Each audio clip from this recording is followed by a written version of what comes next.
After 4 versions of the Dishonored folding blade, I think it's time to finally put the design to an end. The biggest thing you guys asked for in the last video was cover up the springs. And I agree. But I think we can do even more.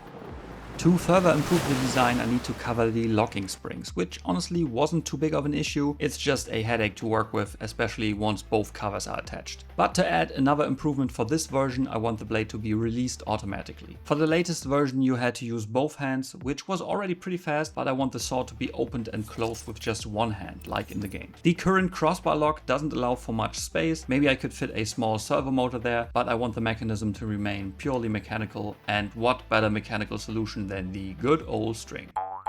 With the string attached to the crossbar lock, I need something that moves in relation to this point. The base segment is locked in place by the handle lever, so the point needs to be something related to that. My first thought was going all the way back to use the handle lever itself, where I could easily adjust the length that gets pulled, but that's a pretty long distance with many potential pinch points, so instead I wanted to try and use this pin sort of as a winch. So if I drill a hole through the pin and then attach the string, it rotates around, sort of winding in the pin. Let's give this a try.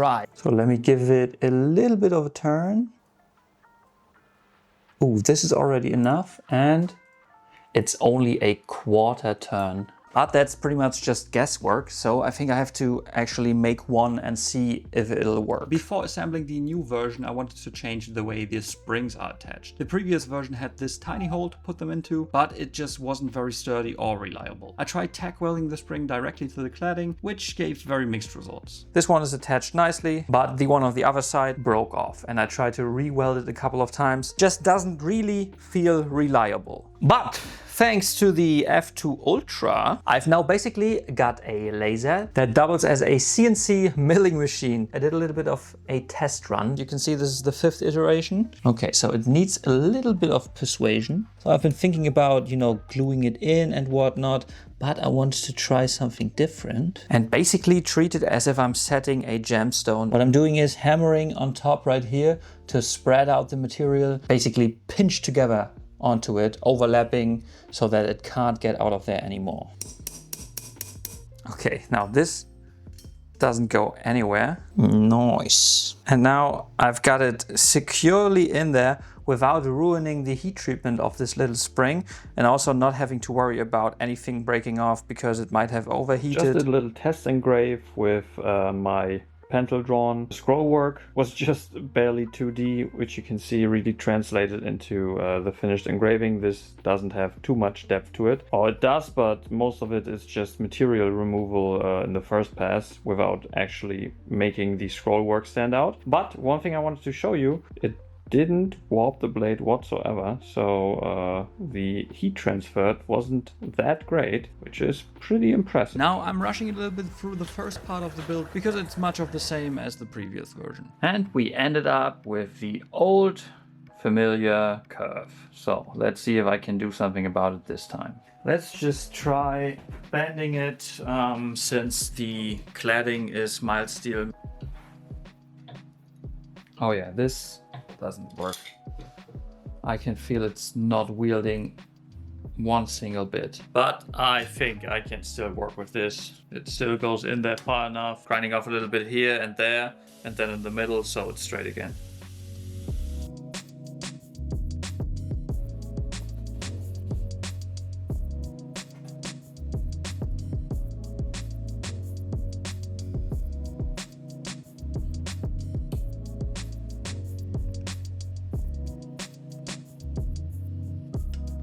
So we've got the first problem solved, which is making a housing to make the spring hidden. It also automatically locks in place. So theoretically, I'm already a lot further than, with the last version. But I really have to clean up every single thing in here, make sure it works perfectly with the string on there before attaching everything. Thankfully, I only tack welded it so far, but it seems like I tack welded it a little bit too much because I can't get it off without bending anything. And the recess for the string that I cut in here isn't deep enough. Working this back and forth, cut the string, and it fell out. When I started out, everything was nice and flush, and now you can see the spring kind of sticking out of the groove, which means it got caught somewhere and bent out of shape. Since I have to disassemble this anyway, I want to make a new locking pin. Okay, I'm at a point where basically it works to disengage. I can pull it and then rotate the blade. It works, but it doesn't feel reliable. I also don't really like this small fishing line because with all of the metal in here, it's bound to rub against something at some point. So now I'm kind of debating going a whole different route. Maybe instead of trying to integrate the folding knife mechanism, we can change it to use the mechanics but not the exact design. Now my idea was to just replace the Omega spring in here by a normal spiral spring. To quickly get through roughly 2 days of fiddling with different solutions, I'm gonna explain it very simply, like we both have CTE. Flimsy string bad, sturdy string better. Push through spring, spring has guide, stay in place. String flimsy, much deflect. Add hollow rod, less deflect. Rod and spring big space, need big recess, very ugly. Attach crossbar to string, annoying. Ditch everything for solid rod, no flimsy. Crossbar lock welded on, still big, no good. Move spring to back, more space. Add guide pin, add catch for spring, figure out spacing, mechanism good. Still no fit. Cry. Remember, need YouTube money.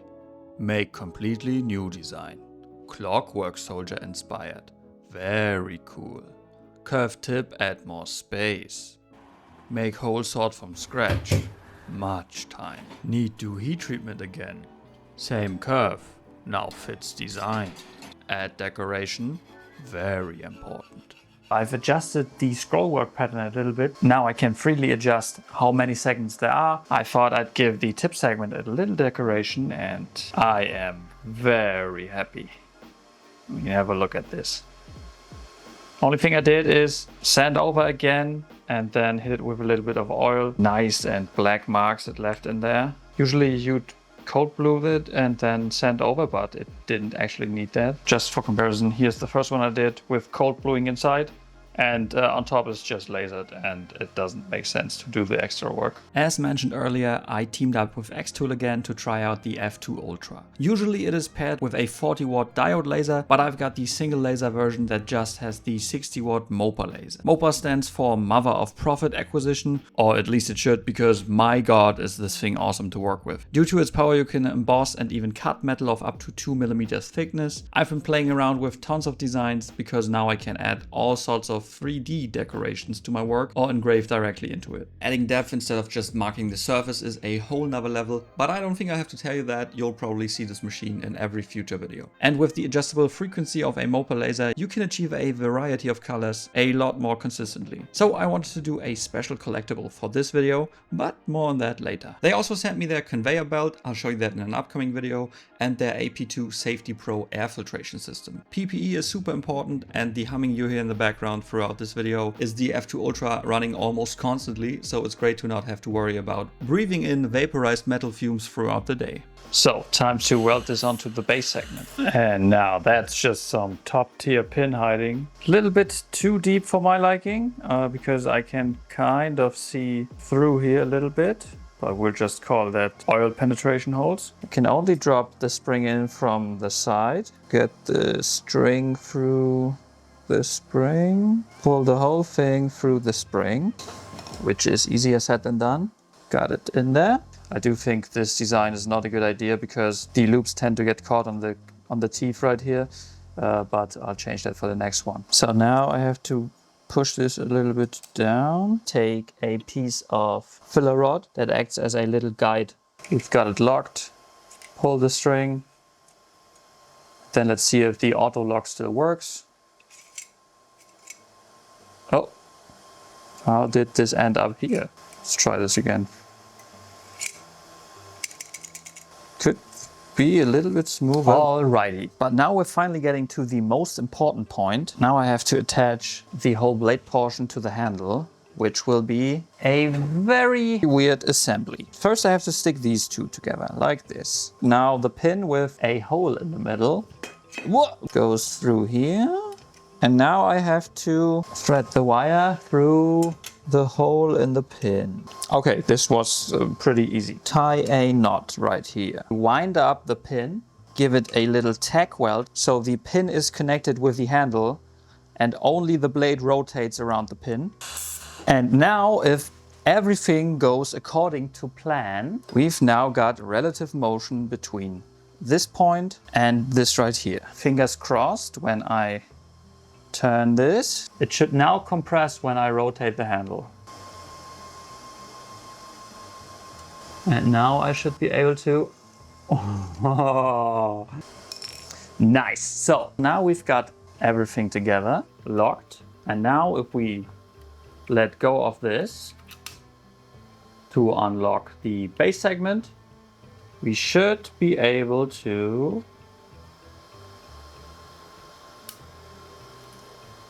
there it is. But it can't go any further. I can't really flip it all the way, which means I need to get rid of this tag right here. Now I can rotate the pin to adjust how much pre-wind we already got. Let's see if this works better. So releasing this and then... Okay, seems like this time it isn't tight enough. So it needs to disengage at this position for the angry triangle to work. Wind this up a little bit and we can watch it in real time. We try to not lose a finger here. Okay. 20th time's the charm. Ah! But now this is bumping on here. Okay, now let's have a look at this in real time. I put the lock very tight this time. It's pretty difficult to open.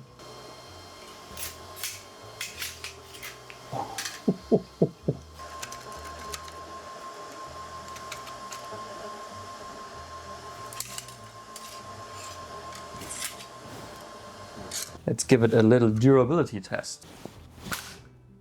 Well, I did just notice that maybe I can't do a real durability test because without the guard on here, it just bends this thin sheet metal out of the way, which still survived, but introduced a little bit of wiggle room. This was very tight before. So much for durability test. By the half finished sword, you can probably tell this video went in a different direction than I planned. I actually wanted to finish the folding blade series with this one. You know, for me to really put this aside, I wanted something that reliably works. And I think this is definitely the way to go forward. I still have to make a stronger spring, change the length of the locking rod that goes in here, change the height of the locking pin. Just seeing this work is already pretty cool. So I didn't want to fully rush finishing this series, which is why I decided, you guys, I'm sorry, you have to watch another video about this.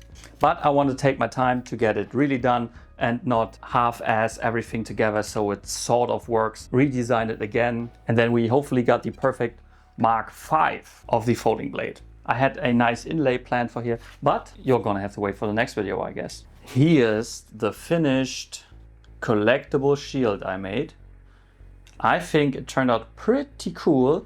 This isn't how I envisioned it to be because the colors are wrong. I'm not going to sell them now. I think I'll keep them for the next one, for the final video, to have the collectible shields ready then. But please do leave your opinion because I thought about adding, you know, arm straps to the back. So it's just like a real little heater shield. But that would also mean that there are 4 more pins right here at the front. And I didn't know if I'd like that. So maybe, you know, leave your opinion down in the comments. But of course, we need something collectible for this video. In my Patreon update, I said that I'm getting kind of tired of the challenge coins. But then I got to play around with the F2 Ultra and some solid brass challenge coins. And I made these. Pure brass coin, very heavy. I think they turn out awesome. So these are now up on the website. Grab them if you want. I hope you guys are liking this clockwork soldier inspired design of the folding blade. I'm very excited to do this again with the proper materials. Very special thanks to xTool once again for sending the F2 Ultra, an absolute powerhouse of a machine. Gotta say, MetalFab and F2 Ultra is like an absolute dream team. The things I can do with this now together is just insane. If you want to get anything from xTool, do use my affiliate link down below. You don't have to pay anything extra, and I get a little bit of a kickback, which helps tremendously. Some of you did that. Thank you very much. And also thank you very much to the guys over at YouTube memberships and Patreon. You guys are awesome. Hope you enjoyed the video. Thanks for watching, and I'll catch you in the next one.